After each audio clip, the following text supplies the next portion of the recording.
Welcome everyone to a Deeper Dive podcast. I'm Reverend Williams and I'm so glad you're joining us today. Brother Kenny, it's always a pleasure to sit down with you.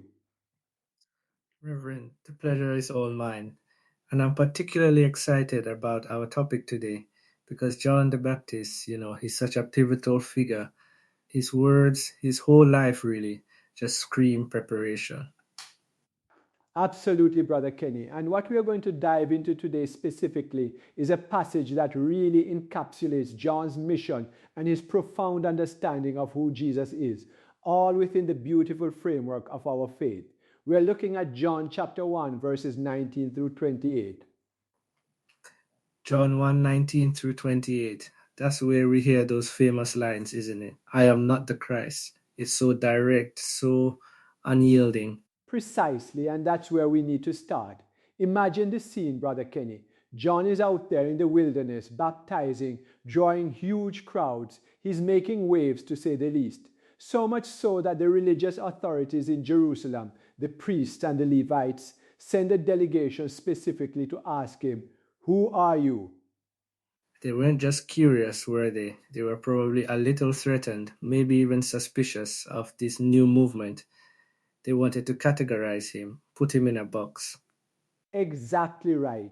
They had their own expectations of what a prophet or the Messiah should look like, and John, with his camel hair and locust, didn't quite fit their mold. But his answer is incredible in its clarity and humility. He doesn't mince words. He confesses, "I am not the Christ." That's such a powerful no. In a world where so many people try to elevate themselves or claim titles they don't deserve, John just steps back. He knows his place.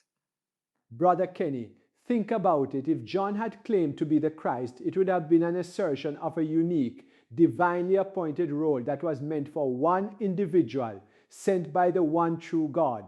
By denying it, he reinforces that there's only one Christ, one Messiah, one ultimate deliverer chosen by God. He's not trying to create a rival claim or suggest a competing divine agent. So his humility actually serves to uplift the singularity of God's plan and the singularity of the Messiah. Precisely, he's not confusing God's purpose by presenting himself as something he's not. And they press him, don't they? Are you Elijah? Again, a resounding no. Are you the prophet? Another firm no. They're trying to fit him into categories from the Old Testament. But John isn't just a rehash of old figures. He has a unique role revealed by the one God. I think sometimes we struggle with that, don't we?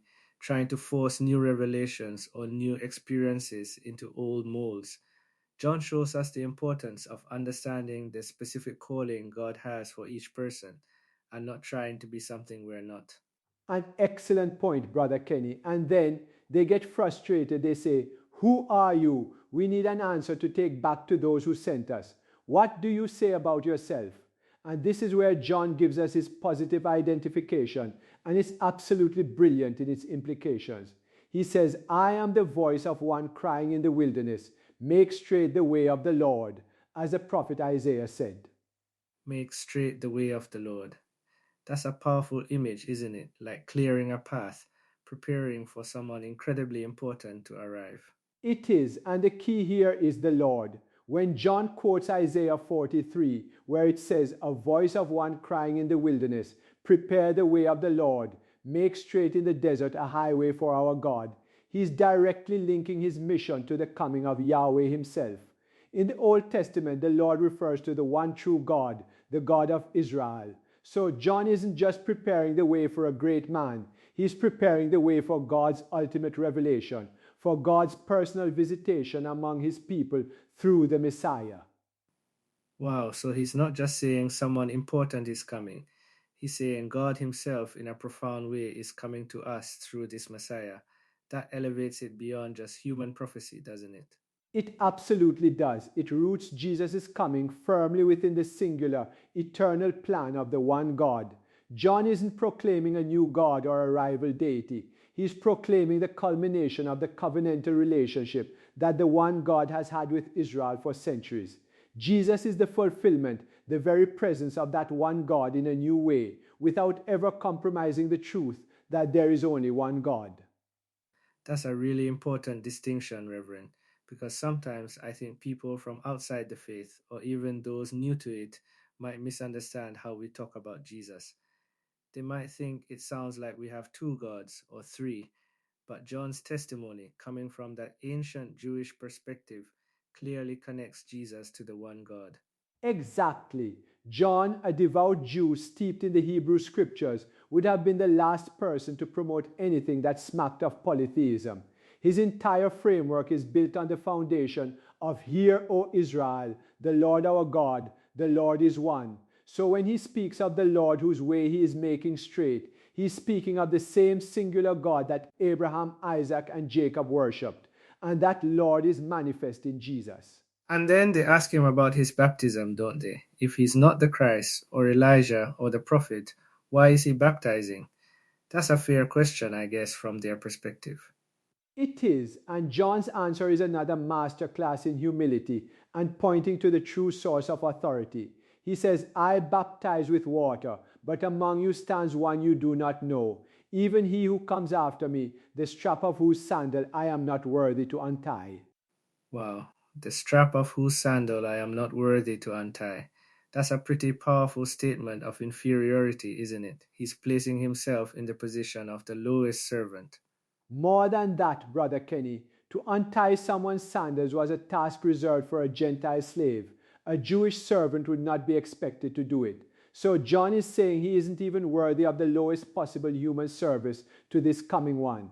It's an incredible declaration of the immeasurable greatness of Jesus, a greatness that transcends even John's significant prophetic stature. And he says, among you stands one you do not know. That's chilling almost. The very person they're looking for, the Messiah, the one sent by the one God, is right there, unrecognized. Indeed, it speaks to the human tendency to miss God's work when it doesn't fit our preconceived notions. They were looking for a king, a political liberator, perhaps a fiery prophet, but Jesus was among them, living a quiet life until his public ministry began. And this unknown, unrecognized one, John declares, is so infinitely superior that John isn't even fit to perform the most menial of tasks for him. It's a testament to Jesus' unique identity, his divine essence that places him in a category far above any human, even a prophet as great as John. So John's baptism is just a preparation, a symbol, but this other one, Jesus, is the substance, the reality that his baptism points to. Precisely, John's baptism was a baptism of repentance, a symbolic cleansing, preparing hearts for the spiritual reality that Jesus would bring. Jesus is coming, the one whose sandals John wasn't worthy to untie, was the arrival of the very presence of God in a unique, incarnate form, capable of truly cleansing and transforming hearts in a way water never could. It reinforces that while John's role was crucial, it was entirely subservient to the one God's ultimate plan of salvation through Jesus. This whole passage, Reverend, it paints such a clear picture of how Jesus fits into the framework. He's not an addition to God. He's God's ultimate revelation, God's ultimate agent, the very presence of God among us, as foretold by the prophets. You've hit the nail on the head, Brother Kenny. John's testimony is a bridge between the Old Testament's strict monotheism and the New Testament's revelation of God in Christ. He firmly establishes Jesus as the fulfillment of God's promises, the Lord of Isaiah, without ever suggesting a multiplicity of gods. It's a beautiful, coherent theological statement that serves as a cornerstone for understanding who Jesus truly is. And the location, Bethany beyond the Jordan, it's mentioned right there in verse 28. Does that have any particular significance? It certainly does. Bethany beyond the Jordan is traditionally understood as being near where the Israelites crossed into the promised land under Joshua. So for John to be baptizing there, it evokes images of new beginnings, of entering into a new covenant, a new relationship with God. It's a powerful geographical underscore to the spiritual transition John is ushering in, preparing the people for the one who will lead them into the ultimate promised land of God's kingdom. Try. So he's setting the stage, physically and spiritually, for a whole new era with the one God. Exactly. And his clarity, Brother Kenny, is a lesson for us all. In a world full of noise, of competing voices, of claims and counterclaims, John remained singularly focused. He knew who he was, and more importantly, he knew who he wasn't. His entire purpose was to diminish himself so that Jesus, the ultimate expression of the one God's love and plan, could be magnified. It makes me think about our own lives, Reverend. How often do we try to take credit or inflate our own importance instead of humbly pointing to God and His work in the world? John's example is a powerful reminder to just be a voice and let the Lord take center stage. Absolutely. It's about aligning our lives with God's ultimate purpose. And just as John prepared the way for Jesus, we are called to prepare our hearts and the hearts of those around us to receive and recognize Jesus today. But it's not just about preparing, is it?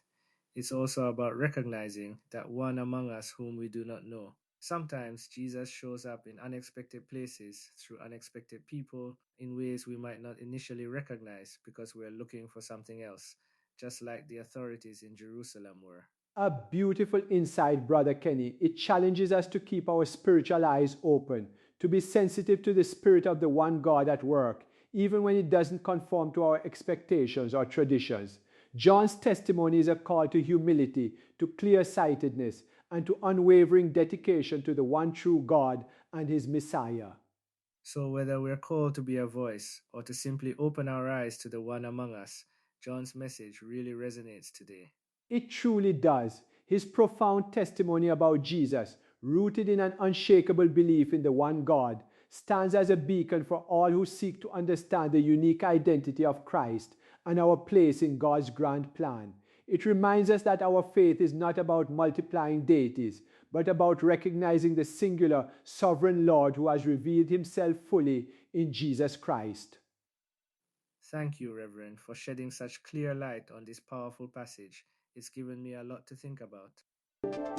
My pleasure, Brother Kenny, and to all our listeners, I pray that John's unwavering testimony will strengthen your faith in the one true God and His Son Jesus the Christ. Keep making straight the way for the Lord in your own lives. Until next time, God bless.